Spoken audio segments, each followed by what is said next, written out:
Chair's prerogative to kick off with some questions. Mr Sevenick, these questions are about the granting of passes to the building to members of the Parliamentary Press Gallery. And please excuse a bit of a preamble because I want you to have the full context of my questions before you answer them.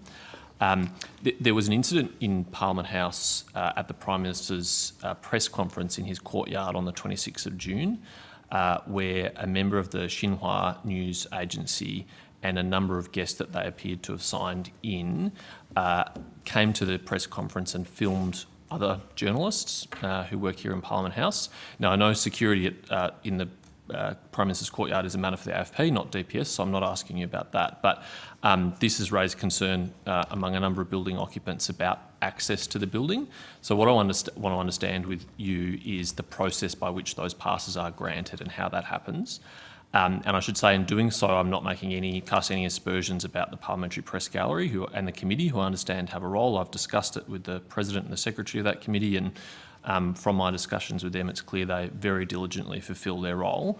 But I just want to understand the process here. So to you, Mr Stefanik, how does a member of the Press Gallery come to get a pass to enter the building? Thank you, Chair. It's a fairly simple process. The pass office operated by DPS receives the application, and the application for the individual pass is sponsored by the President of the Press Gallery. Yep. And so assessment about whether that person meets the necessary criteria to qualify for that pass is effectively done by the Press Gallery Committee. That's correct. So in effect, Parliament has outsourced to a third party decisions about who should have access to the building.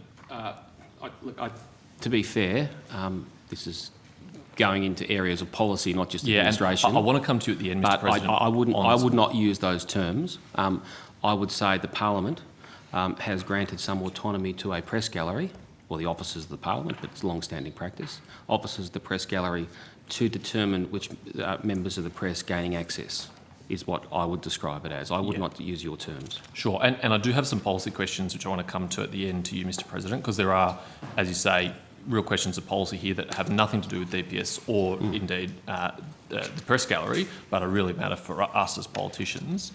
So we'll come to you on that. But just so we're clear on the process, Mr Stefanik, for an ordinary pass to be granted for a Member of Parliament staff or to a lobbyist, there is some involvement either with DPS or a elected politician in deciding the merits of that person being granted access to the building. That's right, isn't it? Yes, that's correct. So that with sponsored passes, for example, it requires an existing pass holder with policy rights to sponsor another individual for the issue of a pass, an unescorted pass to them. So in that way, either the Parliament or the government has control over every other pass holder that's granted access to the building, with the exception of journalists.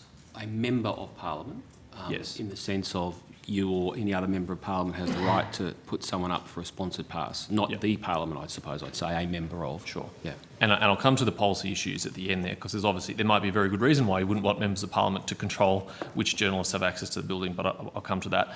So a press gallery pass holder is entitled to roam around the building unescorted, isn't that correct? That's correct, Chair. Yep. And they're also entitled to sign in guests on the same basis as another pass holder. That's correct. Not all pass holders have that right, but press gallery members do, and to be honest, that reflects the fact you can go down to the Senate entrance most days and you'll see them signing in people to go up to a studio at the ABC or Sky or something like that. Exactly, and I'm not contesting that that's an appropriate right for them to have, but I just want to establish these facts. And there's no limit on the number of people that they can sign in at any one time? Yeah, there is a number at one time. Off the top of my head, I can't tell you, but I can get that for you. But there are numerical limits. Yeah, I'm getting that information for you, Chair. And is there any criteria for a pass holder to decide who they should sign in as a guest, or is it just up to their own judgment about what's wise to do, or are they given any guidance about that? Well, we've given guidance over this sitting period, for example. We've asked senators and members to only sign in people for essential business, but we leave the judgment of what is essential to each senator and member. There has historically been, if anything, a great resistance by senators and members having their prerogatives over who can be signed access into the building, having that in any way restricted by the presiding officers or by the government or by policy.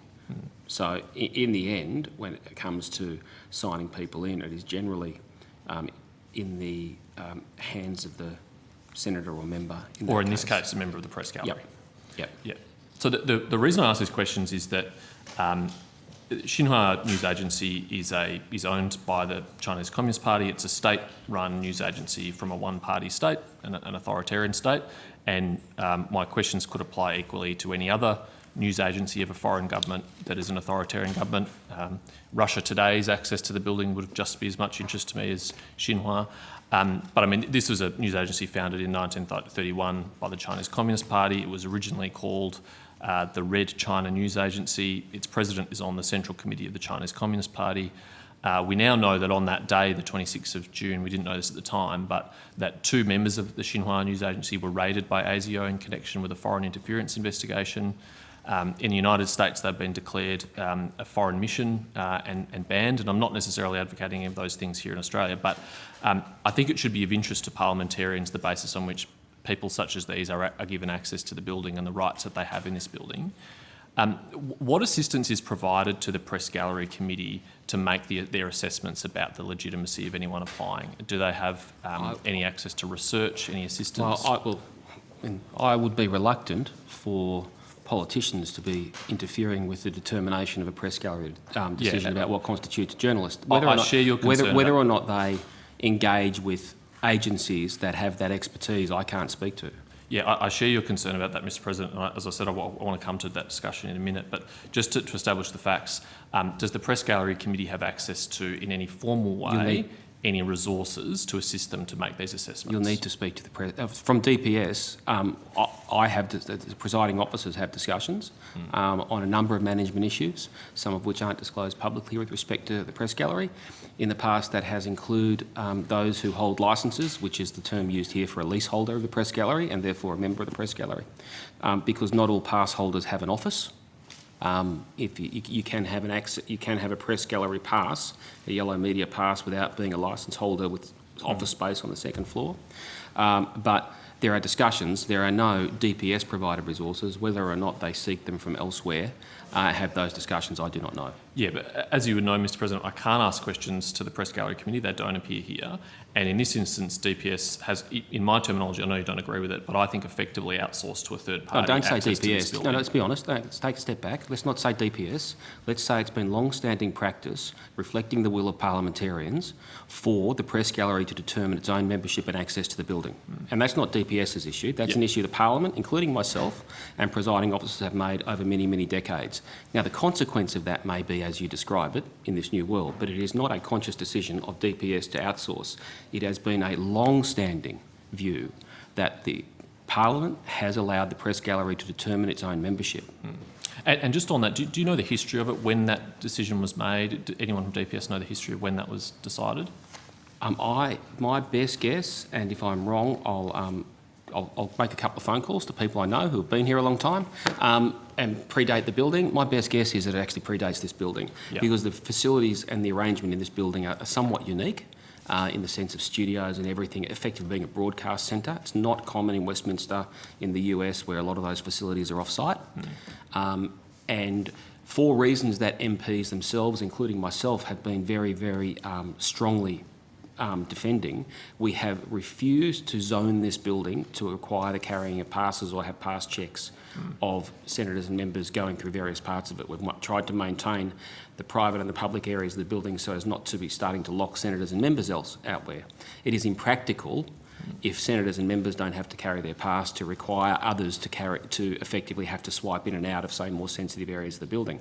Sure. So I'll check and I'll come back to you if it's different, but I believe that predates the opening of this building at the very least. Yeah. Thank you. If you could come back on notice, that would be interesting because, as you hinted, I think times have changed a little bit and we're now living in an era of state-sponsored disinformation campaigns, and there have been credible accusations that state media journalists have been involved in covert espionage activities all around the world. And so the basis on which the Parliament, as you say, has decided to allow pretty much unfettered access to this building to people who might pose a risk in that respect, I think is absolutely worthy of the Parliament's consideration. But as you say, there are important policy issues here, Mr President. I agree with what I suspect your view is, or what you've kind of hinted your view is, that it would be inappropriate for politicians to decide which journalists had access to the building. It's very easy to imagine how that could be used capriciously and inappropriately to punish, people who are critical. And indeed, I'd suggest, just as you've outlined, there are those examples you mentioned. There are also lots of examples of politicians using a well-intentioned power to restrict free media and scrutiny. So I suppose in the end, it's a balance of risk. But I'd suggest that inertia and long-standing practice to change that is a very substantial change. So it's not a conscious decision, the events of what happened. It is a reflection of long-standing practice. And that's why I'm raising it, because I think it should be a conscious consideration of the Parliament. And I think we should be clear, we're not talking about the Associated Press here. These are very different operations. But how do you to be honest, what's the criteria? I mean, the Press Gallery has its own criteria. This is we can critique an existing situation. I'll be honest, I fear the idea that any politician can decide who has access to the building, although that's less important than it once was because of streaming and other things I appreciate. We've closed the building to the public for weeks now on the basis that they can all watch and hear these hearings. Yeah.